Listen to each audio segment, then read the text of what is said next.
रामकृष्ण हरी मंडळी, चला आज तुम्हाला घेऊन जातो आपल्या गावाच्या आध्यात्मिक आणि सांस्कृतिक प्रवासावर.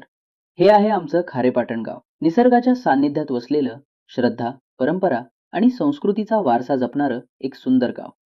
खारेपाटण म्हटलं की डोळ्यासमोर उभा राहतो तो ऐतिहासिक वारसा आणि त्या वारशाला जपणारी अनेक श्रद्धास्थानं. या गावाच्या श्रद्धेच्या प्रवासाची सुरुवात होते श्री कालभैरव मंदिरापासून. त्यानंतर दुर्गादेवी मंदिर, कपिलेश्वर मंदिर, नरसिंह मंदिर, विष्णू मंदिर, गणपती मंदिर, रामेश्वर मंदिर, हनुमान मंदिर, केदारेश्वर मंदिर, जुकुबाई मंदिर आणि जैन मंदिर. प्रत्येक देवस्थानाची एक वेगळी ओळख, एक वेगळी परंपरा. यासोबतच गावातील मशीद आणि बुद्धविहार सामंजस्य, शांतता आणि एकतेचा संदेश देत उभे आहे. पहाटेच्या आरतीपासून सायंकाळच्या घंटा नादापर्यंत ध्यानातून अनुभवली जाणारी शांतता असो किंवा अजांचा स्वर, इथे प्रत्येक श्रद्धेचा सन्मान केला जातो.